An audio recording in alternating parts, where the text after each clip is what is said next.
اگلے دن صبح ناشتے پر وہاب کن اکھیوں سے رادیہ کی تیاریاں دیکھ رہا تھا۔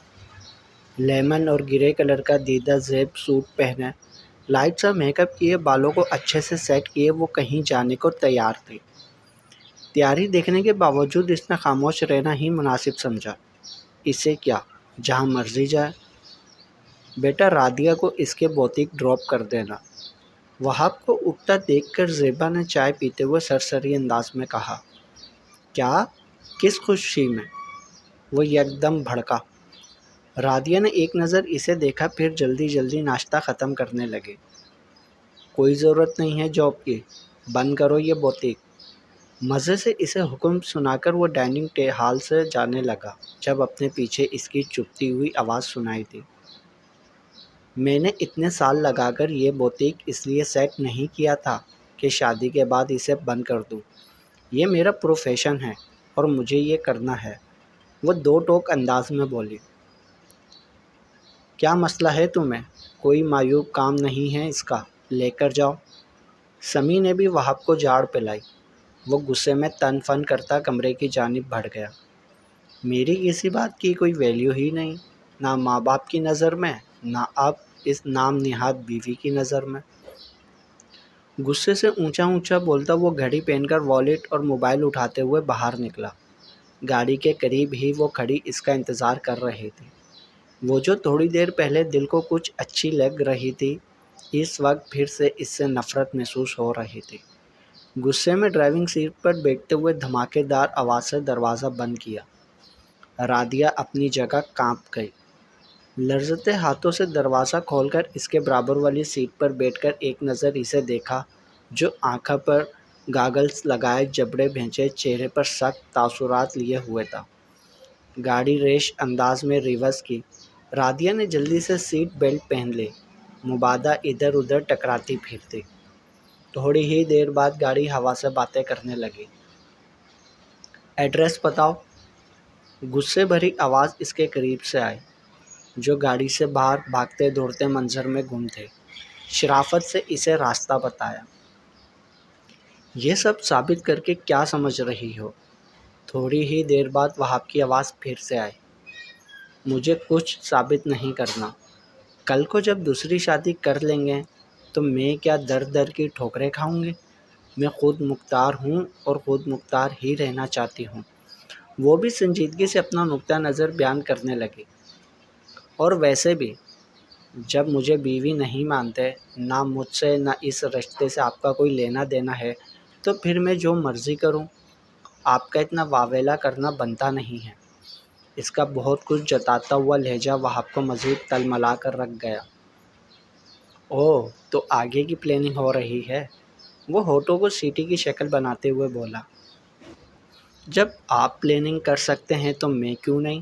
وہ کندھے اچکا کر بولی۔ تو پھر گاڑی بھی لو، اتنی ہی خود مختار ہو، میں کیوں ڈرائیور بنوں؟ وہ پھر چڑھ کر بولا۔ شوہر نہیں بن رہے، کچھ تو بنے، ڈرائیور ہی بن جائیں۔ رادیہ کا شوخی لیے لہجہ اسے ایک آنکھ نہ بھایا۔ جانتا ہوں میری پرسنالٹی سے بری طرح متاثر ہو، اب یوں جلی کٹی سنا کر اپنے جذبات آشکار مت کرو۔ وہاب کی بات پر اس کا دل کیا پھر سے کیا کہے، گھٹیا سوچ اور گھٹیا انسان، مگر پھر خاموش ہو گئی۔ جیسا انسان خود ہوتا ہے ویسی ہی سوچ ہوتی ہے۔ خود کو کچھ سخت کہنے سے روکتے روکتے بھی وہ اس کی طبیعت صاف کر گئی۔ وہ چاہتا تھا کہ وہ اتنی فضول گوئی سے اسے زج کرے کہ وہ خود اسے چھوڑ کر چلی جائے۔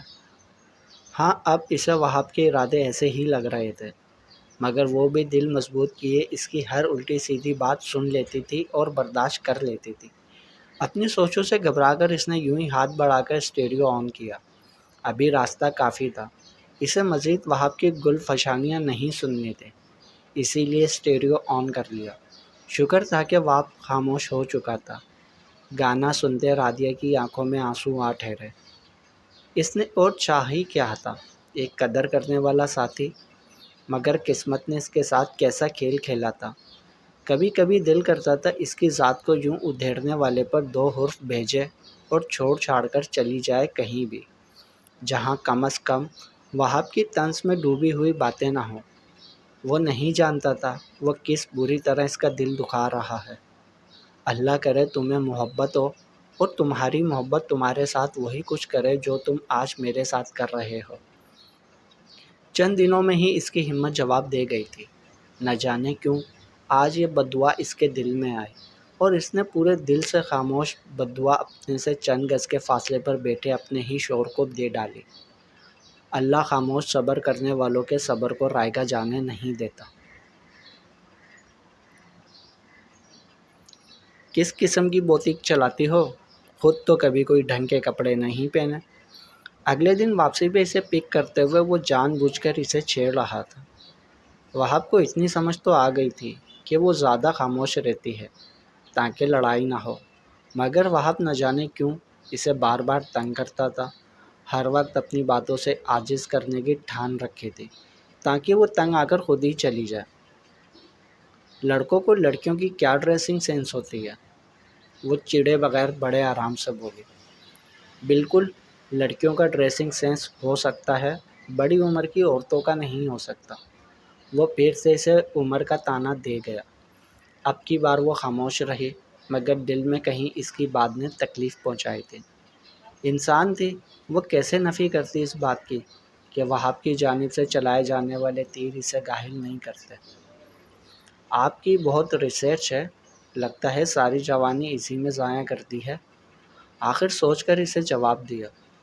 وہاب کا کہکا بے ساختہ تھا۔ ابھی میری جوانی چل رہی ہے محترمہ، پھر سے لہجے کا طنز رادیہ نے محسوس کیا۔ تو پھر کب کر رہے ہو دوسری شادی؟ اچانک اس کی جانب رخ کرتے وہ اعتماد سے بولی۔ جلد ہی۔ چہرے پر بڑی خوبصورت مسکراہٹ نے چھپ دکھائی، ایسے جیسے جس لڑکی سے شادی کرنا چاہتا ہو وہ وہیں کہیں ہے۔ رادیہ نے حسرت سے اس کی یہ مسکراہٹ دیکھی اور رخ پھر سے سامنے کر لیا۔ ملنا ہے اس سے؟ دل جلانے والی مسکراہٹ سے اسے دیکھتے کہا۔ نہیں، پہلے انکل آنٹی کو ملائیں، وہ زیادہ خوش ہوں گے آپ کی پسند کی لڑکی کو دیکھ کر۔ رادیہ نے اس کی دکھتی رگ پر ہاتھ رکھا۔ اب مسکرانے کی باری اس کی تھی۔ بلکہ کہتے ہیں تو کل ہی میں اور آنٹی اس کے گھر جا کر اس سے ملاتے ہیں۔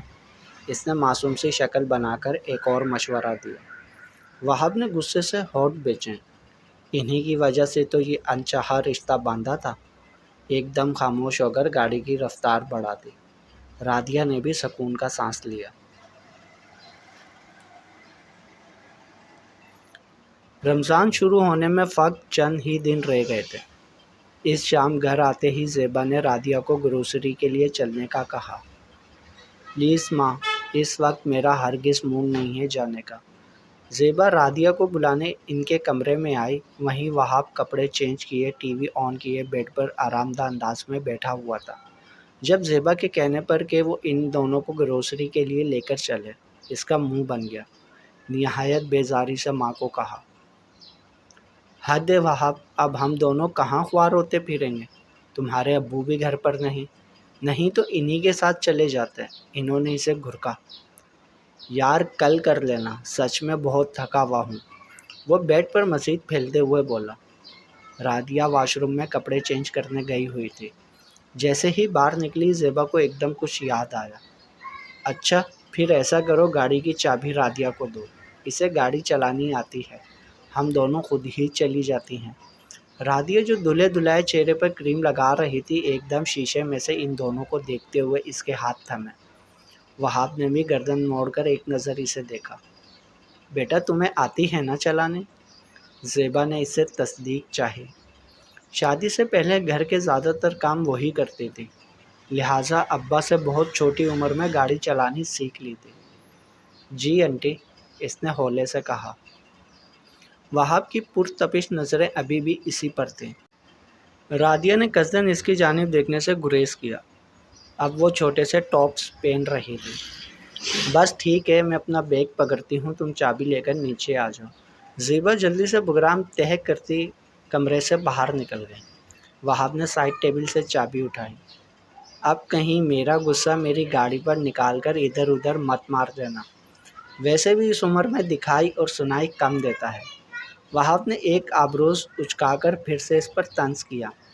رادیہ نے ایک لمحے کو آنکھیں بند کر کے گہرا سانس کھینچا، جیسے اس کا طنز برداشت کر رہی ہو۔ آپ رہنے دیں، ہم کیب کروا لیں گے۔ بامشکل اس کے طنز پر خود کو نارمل رکھتے وہ دماغ کو اپنی جگہ پر رکھتے ہوئے بولی۔ پہلی بار اپنے طنز پر اس کے چہرے پر لہرانے والا سایہ اسے بھی برا لگا تھا۔